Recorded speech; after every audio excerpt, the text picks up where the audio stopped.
Hey everyone, welcome to the Marketing Innovators Podcast show. Today, we have an guest, Roger Lall, from who is the VP of Marketing at Traction Guest.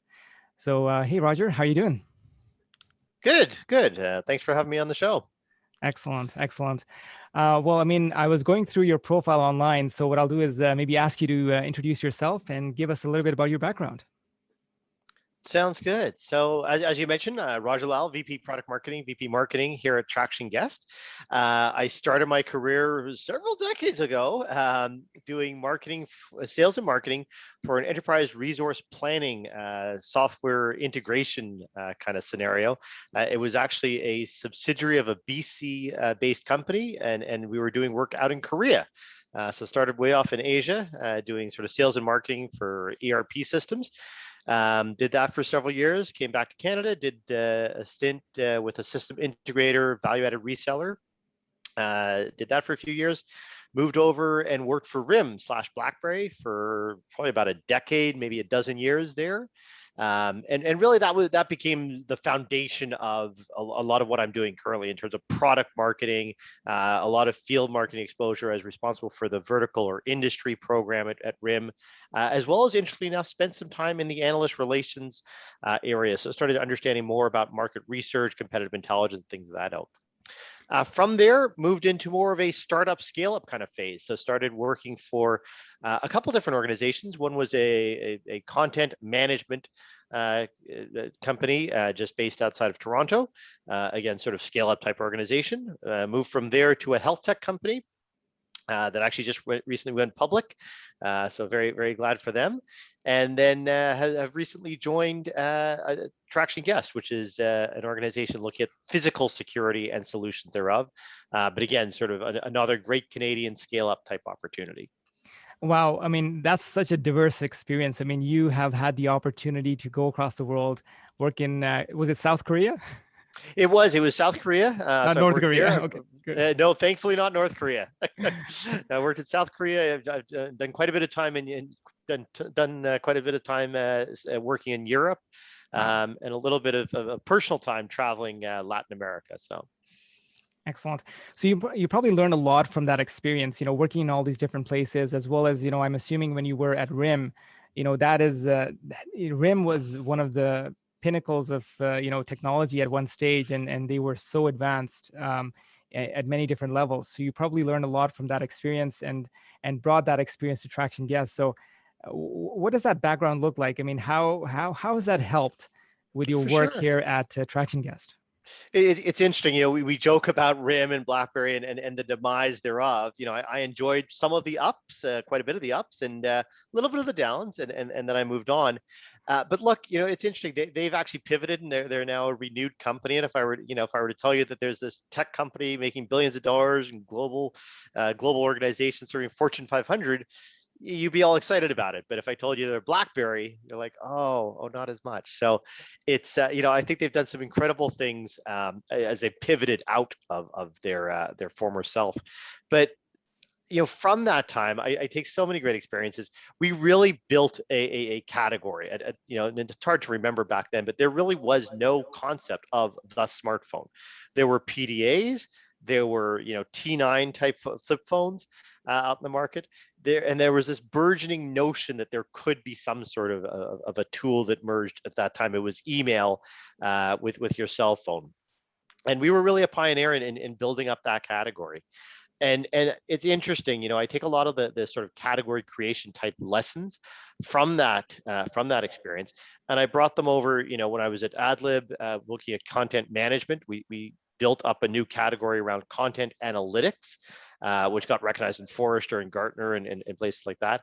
And similarly, some of the work that I'm doing with Traction Guest, we're starting to evolve ourselves from what historically has been a visitor management point solution type of industry into what we're describing as more of a workforce security platform.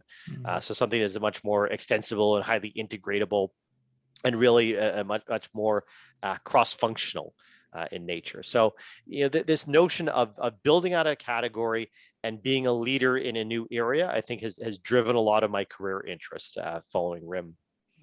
So what does Traction Guest do and serve? Sure. So Traction Guest historically has been in a space called visitor management. Visitor management is a subset of physical security, and historically it was all about, somebody walks into the building, into the office, into the manufacturing plant, a non-employee. You need to be able to greet them, sign them in, register them, process them, and connect them into their host for, whatever their purpose is. They could be a contractor doing some work. They could be a guest just visiting for a potential partnership, all sorts of things. And historically, that was, a very operational consideration. It was, how do we, reduce the amount of time and labor for a receptionist or a host during that process? That market has evolved, and it's gone through that sort of standard adoption curve. And now what we see is where we position ourselves is far, far away from, improving by 10% the receptionist day in life of, to a scenario where we're looking at it from a value proposition. We look at it from a security perspective. So it really is about, how do we help large enterprise organizations deal with the security risk that is imposed when individuals visit your organization? So a lot of our customers think about, and these are, again, large Fortune 500 customers, a lot of them in the manufacturing space, financial services, aerospace, things of that ilk. They look at it from a compliancy, regulatory, branding, duty of care kind of perspective. And for them, the risk of, somebody coming into your building or your facility that is on a known terrorist watch list, that has a criminal record, or that worked for a competitor, or that was a previous employee at a different location and has a grudge to bear, right? Those kind of scenarios represent significant threat and significant risk. So we've created a platform that allows you to manage that in a very creative manner. What's interesting is, over the last year with COVID, we pivoted what we've been delivering. So shifting our mindset from visitor as the threat, now it's become employee as a threat. So we've had to help organizations deal with, when an employee comes into the building, how do we greet them? Do we have to do a health attestation? Do we have to take a temperature? Do we need to monitor where they're placed, or how many days they're in the office, or who they're working with? That kind of scenario is obviously very different from a use case and from a development perspective, but it really sort of fulfills the same mandate from our perspective, in terms of our mission to help organizations become safe and secure places for everyone. Wow. So, I mean, I know a lot of businesses have pivoted during the COVID phase, and, it seems that you've taken a drastic shift in terms of the target audience, for Traction Guest, Yeah. essentially, right? Yeah, and it's interesting, certainly the buyer committee, or the group of purchasers that are involved with this decision. Certainly security, the global security leader is still front and center for us. That's kind of where we were born out of, as I mentioned, how we've kind of grown up. They're still a significant player in this healthcare kind of crisis that we've gone through in the last year. But we've layered onto that some additional buyers. So now we're talking more and more with HR, or with employee health and safety, with risk and compliance leaders. So it's really broadened the way in which we manage our accounts. So this has been part and parcel of, conveniently enough, an ongoing shift to more of an account-based marketing approach.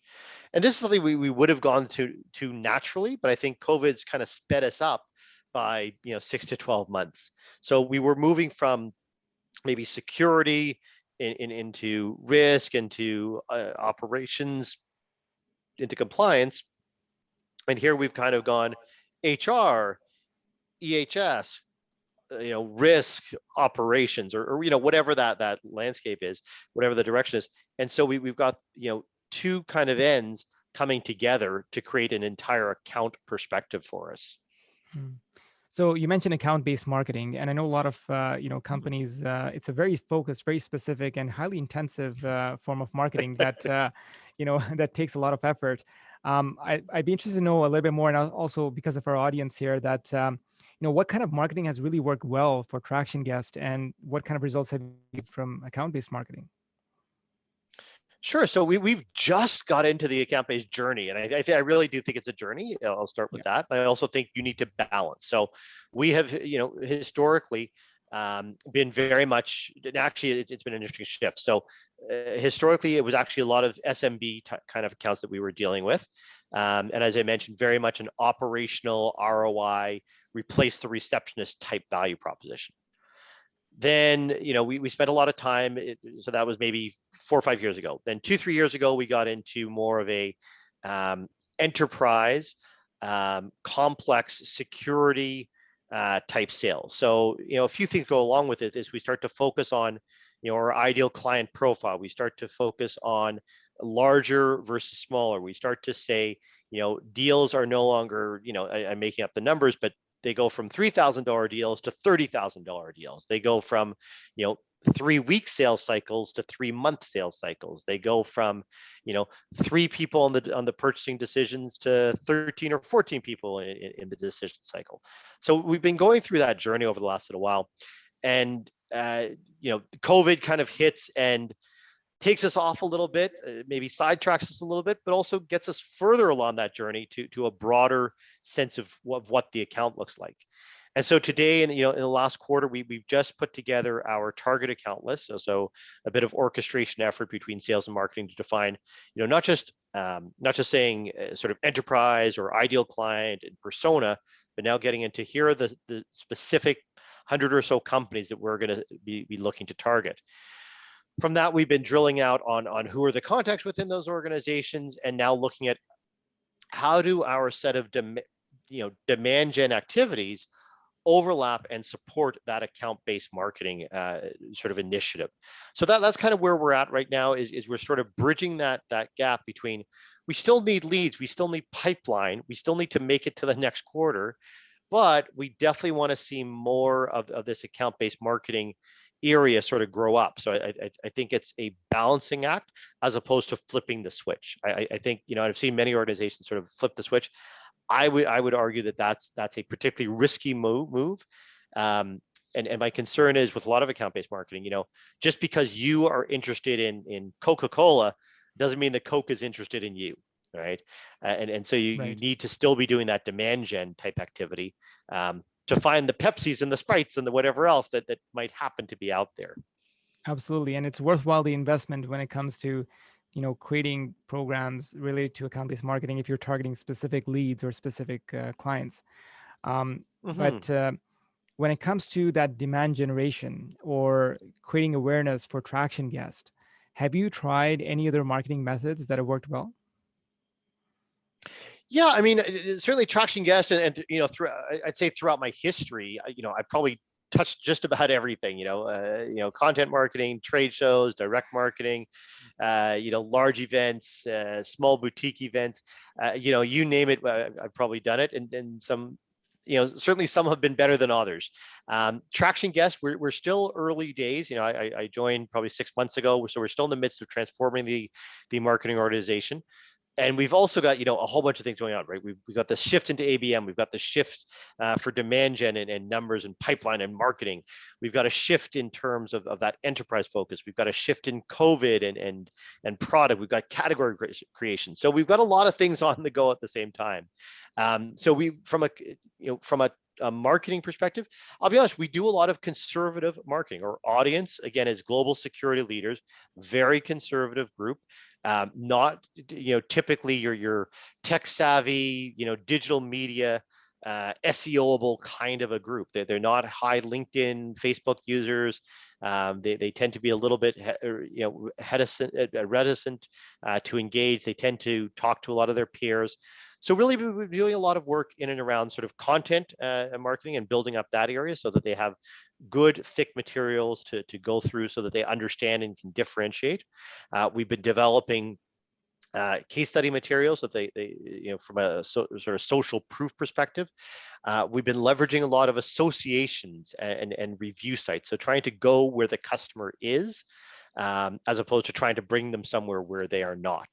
So we've been participating in our industry in ISC and ASIS, our industry associations.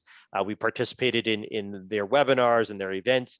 We just had one recently. We hosted a webinar with ASIS that had 800 some odd attendees, which is probably 10x what we might have expected if we did our own thing, or if we tried to do a traditional email blast. So we're finding a lot of success in again understanding our clients, knowing our target marketing, knowing our ICP, knowing our personas, finding out where they live, and then going to those places and making it making sure that it's not unnatural for them.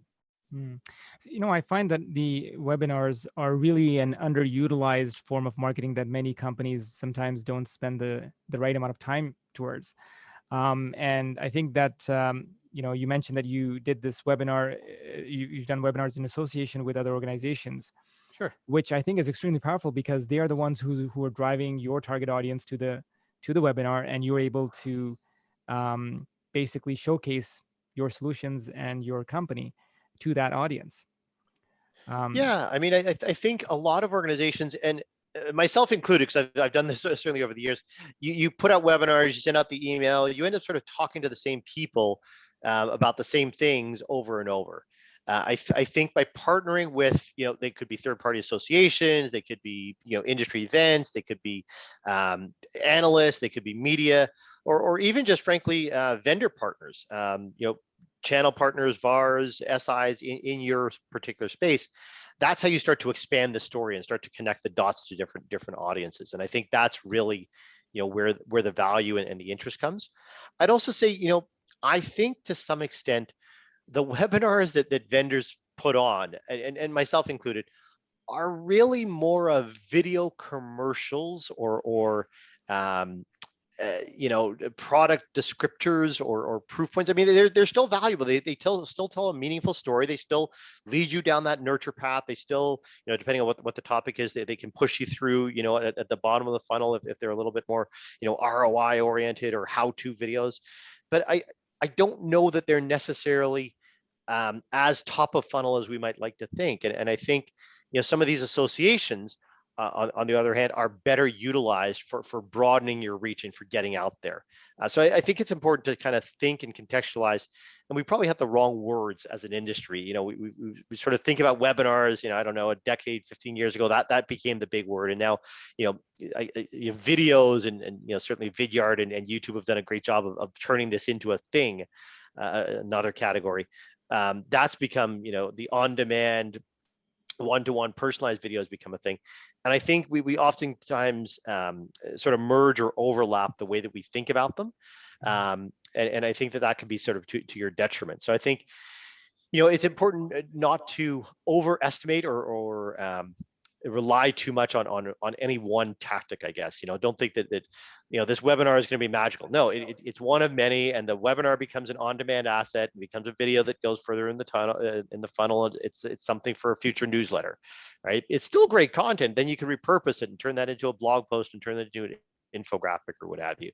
Really good content, but it's only, I guess, content is only as good as the promotional side.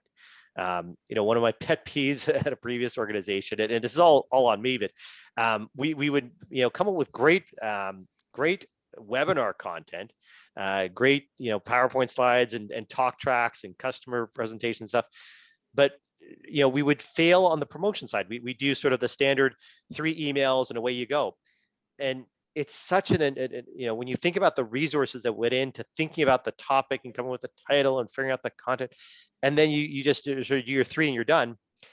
I think it's such a waste. And I think this is also true if I look at blog posts as another example. We put up a blog post and we say, how many hits did it get? And then we're done. But the reality is customers don't work like that. Customers need, there's a cliche comment that needs, you need to tell them 7 times before they start understanding. And, I had one colleague that used to joke that, the moment that you get sick of hearing the story is the exact moment that the customer first starts understanding your story. And so just as you're ready to sort of give up and move on, that's just when they're starting to pick up on what you're describing. So, I think I'd encourage organizations, probably myself included, to repurpose material, to use it more and more. Again, recontextualize different audiences, update it, modernize it, slap on a different logo, throw in a different speaker. But there's nothing wrong with repurposing and reusing that content, because you're going to be talking to different people at different times, at different stages in their cycle. Love that. Love that. I mean, yes, building content is such a pain, and it's important for organizations to repurpose it. And I find that a lot often, organizations or businesses, they take one aspect about marketing and they really try to excel at it, but it's actually, you have to think about the customer journey, and you have to think about all the different touch points that a customer has when they think about your brand or when they're searching your brand online. So blog articles is one piece, webinars is another piece, but it's a combination of a number of things that really that needs to align with the user journey or the customer journey to make it Mhm. effective. So yeah. And I'm sure everyone's seen, the diagrams of the customer journey and the customer funnel, and how, it's no longer sort of a nice, Y-shaped funnel. It's sort of a squiggly line that goes all over the place, and you just don't know when you're gonna touch that customer, right? And there's the famous sort of Forrester stat about whatever 75% of the sales cycle is done before the customer even enters your purview. There's sort of that dark funnel, if you will, and I think people sort of forget that, right? That just how much research is going on behind the scenes. And I think, you know, just because you have a blog post doesn't mean that you shouldn't have a webinar, or that you shouldn't do a video, or that you shouldn't, update, change the date, update it with new information, correct a few things here and there, and repurpose it, because, that might be just the piece of information that wasn't particularly valuable to that person yesterday, but today it's the number one thing on their mind. I think about myself even, for anything that I'm in the market to buy, I typically, I have a long, as a personal shopper, I tend to have a longer sales cycle. I tend to overthink and overanalyze. I'll hunt around, and my interest level is kind of at a 10% for a long time, and then all of a sudden it's at 100%, and then it drops off.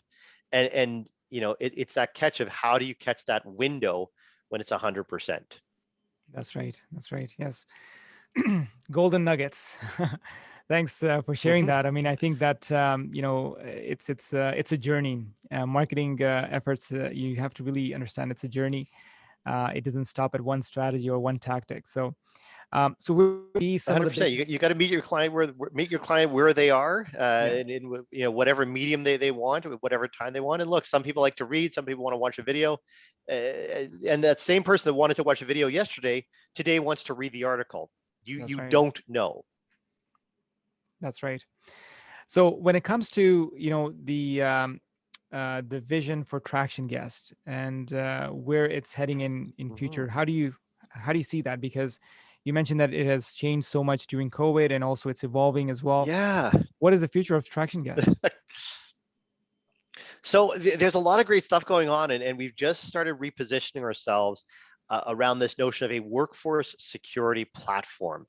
And what we mean when we describe that is this notion that in our space, there are a ton of individual point solutions, and they try to be oftentimes jack of all trades, master of none. And really what we're looking at is, how do we become a platform that is easy for organizations to really reimagine how they deploy their security. So instead of taking a single tool that sort of forces you into a specific manner or a specific process, what our tool allows you to do is to achieve that point solution goal, yes, but also to integrate to third-party tools, to best of breed systems, to get that data going back and forth, and to create a workflow that is customized to the particular use case scenario. So we see this notion of a platform, and again, in this industry, this is very uncommon.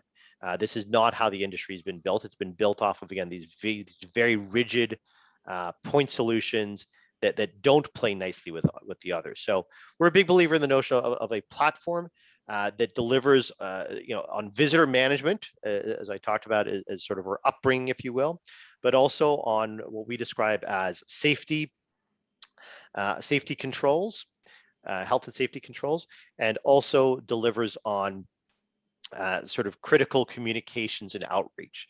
So it's sort of this multi-pronged platform, if you will, that delivers much more than just a single point solution. It has some variety to it, and it has the ability to integrate to third-party best-of-breed solutions. So we start to see ourselves as layering on different functionality and working with best-of-breed industry partners, and that's how we see ourselves growing. So when it comes to communicating this vision, you mentioned that with your content marketing background, have you found that there's certain kinds of content that work well in communicating this more effectively, or is it a matter of just presenting the information on the website and that's it? Yeah, I definitely would. I would say it's neither of those, Okay. to be honest. So it's definitely not presented on the website and you're done. I think and again, oftentimes marketers make the mistake of sort of overweighting on SEO. If we put it up, we SEO it, or SEM it, we're good to go.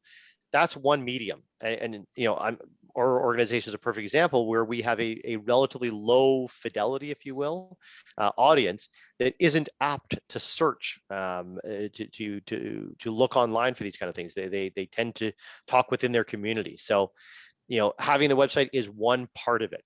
It's the maybe the long tail, if you will, of that content. And so to that end, I don't know that there is, to say no to the other part of your question, is there a perfect medium? I don't know that there is one best. I think it is having that variety of options. It is having a webinar and a white paper and an infographic and a one pager, and a presentation deck and a pre-recorded video, all those things. And it's not that I'm going to give, that full collection to Bill. It's Bill on Tuesday wants a video, and Jane on Wednesday wants a blog post, and you just don't know. And so I think you do over time need to have that full collection. Now, again, they can be repurposed and you can leverage off the different pieces. And it absolutely takes time and skill and patience. This doesn't happen overnight. But you do, I think, need to cover all those bases over time. So, one of the things that I found particularly critical and interestingly enough, a lot of marketers kind of gloss over this, but when you think through content, I would argue it's less about sort of content calendaring, if you will. So sort of thinking about content from a date perspective.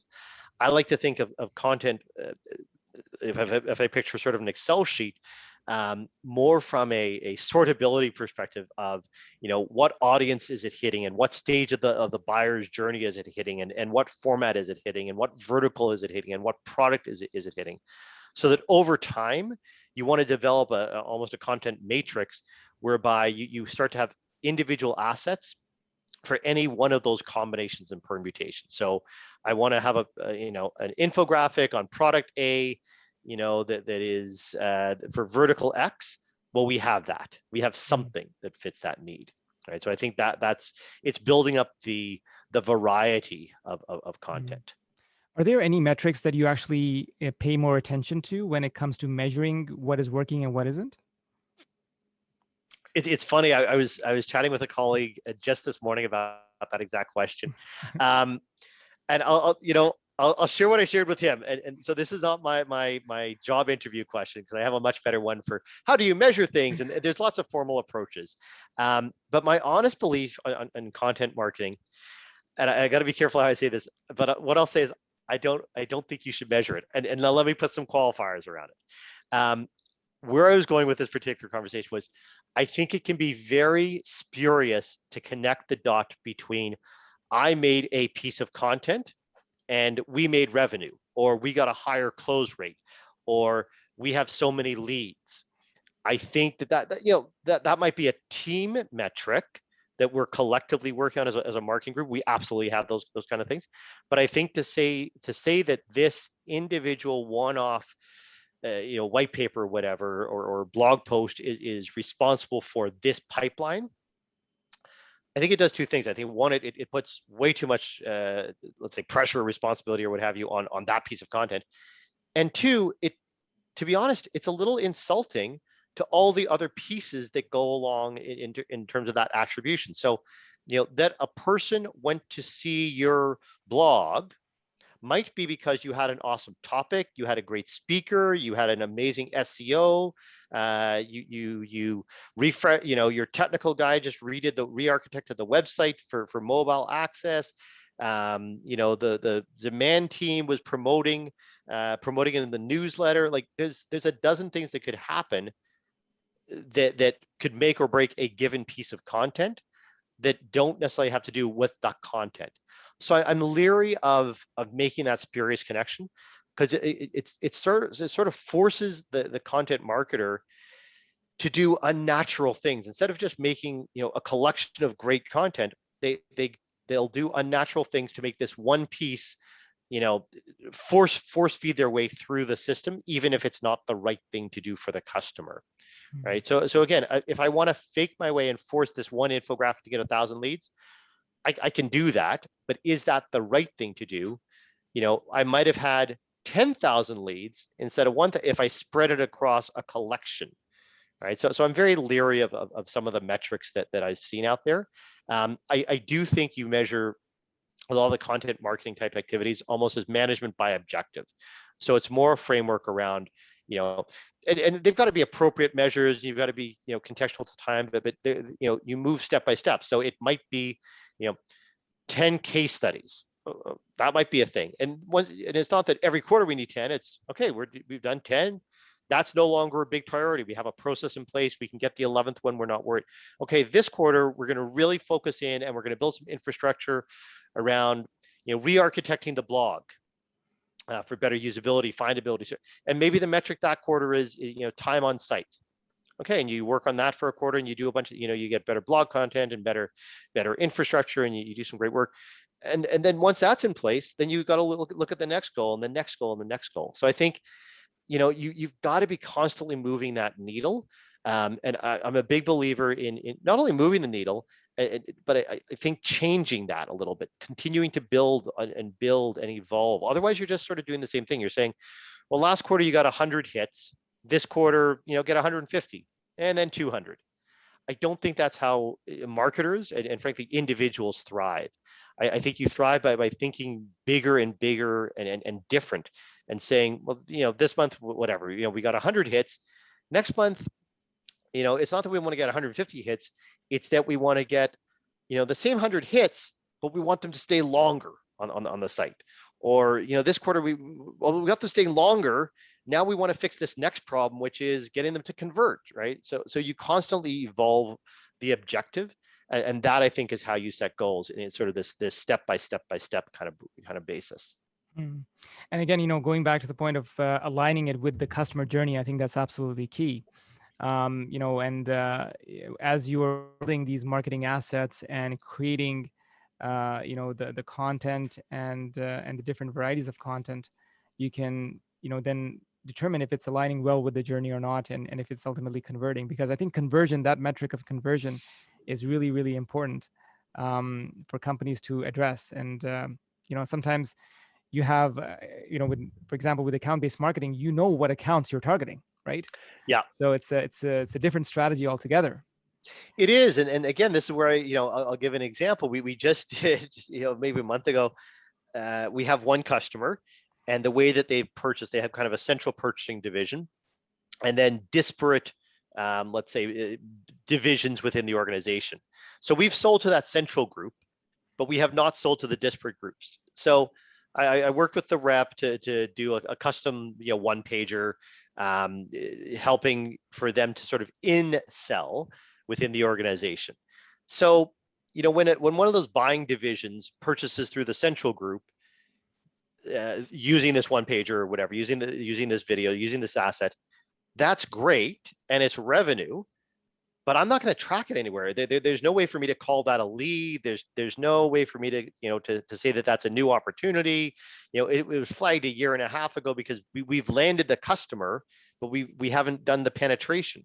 So, I think a lot of traditional marketing metrics wouldn't give credit to that. But account-based marketing starts to say, well, actually, no. There is something to be said for growing the account and adding on. In this case, it's just a huge depth opportunity, a huge stickiness opportunity, and that's not even thinking through, what about the upsell and the resell. So I do think there's some logic in thinking about account-based marketing from that measurement perspective.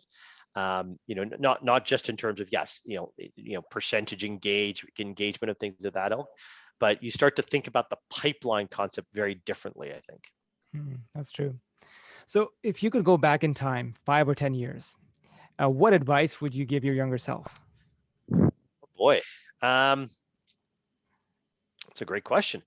I think going back to my career, I've had some great opportunities, and I've really enjoyed what I've done. I think I might have been, I might encourage myself to get more involved quicker with some of these smaller companies. I've really enjoyed, I think this has been my career trajectory in the last few years. A lot of these scale up type organizations, so 100 people, 200 people type organizations, I found them particularly meaningful. Just the amount that you can contribute as an individual, and the amount that you can learn as an individual, I think far outweighs the benefits of the large companies. And don't get me wrong, I enjoyed my time at RIM. I had a great time. I enjoyed my time. I was with an IBM subsidiary for a number of years. I enjoyed my time there, but I think there's nothing quite the same as being in that. I can't say family, because that's too small. When you're a couple hundred people, you're a solid team, but you're really doing things. You're doing meaningful things. Each person is super critical. Each element of contribution is super valuable. There is no fluff. There is no buffer. And I think that's something coming out of biz school that wasn't really discussed. The emphasis of biz school was, if you don't go to the big six consulting firms, then the next option was you go to a tier one CPG firm. The notion of and that was sort of the mindset. But I think the notion of working for not even a startup, because entrepreneurialism, I think that's another area, and it's a great thing. And it was discussed in biz school, the idea of starting something, but I don't think that middle layer is ever really discussed. This notion that there are a lot of again, I'll say 200-person company, whatever the number is, where they're doing great work, they've got great customers, and there's this opportunity to double or triple that organization. I think that's super exciting. So I think I would encourage myself and encourage others to get involved with that community. Above and beyond, sort of the entrepreneurship is for some people, the large organizations for some people, but I think that middle gap is I think super exciting and really underserved. Do you think that's because they tend to be more resourceful, or they tend to give more responsibilities to their employees, or what's the mindset behind that? Yeah, I think it's there's a practical reality that look, I have fewer resources, dollar wise, a smaller and a smaller budget. So each person, I've got to, each person needs to be stretched just a little bit, and that can be either really scary and daunting and problematic for some, but it can also be really opportunistic and exciting for others. It gives you a chance to do your job and a half, and it's in that half you get to explore, you get to experience, you get to see, what are the other areas that I want to pursue. And I think that can get stifled a little bit when you're in a large organization. You're kind of relegated to being more and more in this particular box, and doing these particular things. So I think, mid-size, you've got to be resourceful. You've got to push the limits. You've got to get super creative. And it's not necessarily that you're working any harder per se. I think everybody works hard, small company, big company, but I think you work differently. And I think there's a degree of passion. And, I'll continue my pitch for us mid-size. I think it's different than the entrepreneur world, where there just are no resources. You're bootstrapping it and there's nothing. This next level up, the challenge there is we have some money. We're going to invest in programs, but we've got to pick them. We've got to be super careful about what we pick and choose, and we've got to manage each program, like just right, in order to capitalize on all the possible benefits. I think it's at that next level up where you're like, I've got 3 or 4 people and they'll collectively manage it. We've got some buffer, and if one doesn't work, we can hedge our strategies. we don't have that luxury. And I think that forces a degree of creativity, a degree of ownership, a degree of empowerment that in my experience doesn't exist at the larger organizations. Interesting. Well, so based on your experience and the challenges that you've overcome, if there was one big takeaway that you could give to our listeners, what would that be? Big takeaway. Just one. Just one. I think I've told this to other marketers because it was told to me, and it continues to be true. I'd encourage marketers, and it's a little cliche, but to become best friends with sales. Don't be scared of them. Don't be subservient to them. Don't guard over them. Don't whatever. Just become friends with them. Work closely with sales. They are your biggest partners. They can be your biggest advocates. They're definitely your biggest stakeholders. So you need to tap into that. They're great. The individuals are often great sources of information about clients. They're great feedback mechanisms. You talk about metrics and measures. I mean, that's a great one to know if your tools, if your messaging is working. Ask sales; they'll tell you straight up, and they tend to be very straight shooters. I think I've learned this a little bit the hard way. I think I was scared and nervous and apprehensive about working for sales for many years, but I think I've grown out of that and now have partnered much more closely with sales over the latter half of my career. It's interesting. A lot of companies, you see these marketing and sales departments, they're starting to merge a little bit. There's a lot of overlap, right? Yeah. And there's this tendency of marketing is definitely about creating awareness and trying to bring those leads in. But a lot of times, when you're actually bringing those leads in, or you're bringing business into the company or interested prospects, you're actually you're nurturing them to a point where they are now so well informed that they're almost ready to make a decision, if not more. So, and then sales, it's a matter of obviously closing the lead. Mm-hmm. A lot of the pre-sales activities, I would say, are now being handled by a lot of the marketing departments. So yeah, I mean, I can tell you, Traction Guest, we just moved the BDR team over to marketing. I've seen this trend at a number of different organizations, and I do think it's part of that notion of marketing taking more ownership for the quality, for the completeness, for the nurturing of a lead to become more and more sales ready. Look, to some extent, you can think of that maybe as a big long continuum, from they know nothing about your company to they're renewing their contract for the third time, kind of stage. And along that journey, there's probably there's marketing, there's pre-sales marketing, there's BDRs, there's demo, there's customer success, there's account reps, AEs. There's all these different players, and you can draw lines wherever you want. Right, you can, and it just depends on the organization. I had another colleague, her big comment was any structure can work, any infrastructure, any format, anything. The trick is being clear about what that structure is, and really being honest in delineating the roles and responsibilities. So, if you want to say, well, marketing is responsible for, tying it up with a silver, presenting it on a silver platter and tying it up with the bow and giving it sales ready to close. Okay, then we need to resource it accordingly. If you want to say, no, we're going to under resource it and it's more about promotion. Okay, then marketing is not going to tie it up. We're going to pass along, I'm simplifying, a collection of leads that are interested, but not necessarily leads that are ready to buy. Right, and there are pros and cons of all of those. As long as the roles and the passovers are sort of clearly understood, I do think that any structure can work. Roger, thank you so much for sharing some great insights here today. One final question here for you: where can our audience find you online, and what is the best way to reach you? The best way is actually just through LinkedIn. Roger B. On LinkedIn, and happy to connect with folks following the podcast. Excellent. Thank you once again, Roger, here, and we look forward to success here at Traction Guest, and keep us posted on everything. And we'll go ahead and end the show for today. Thank you very much. Thank you.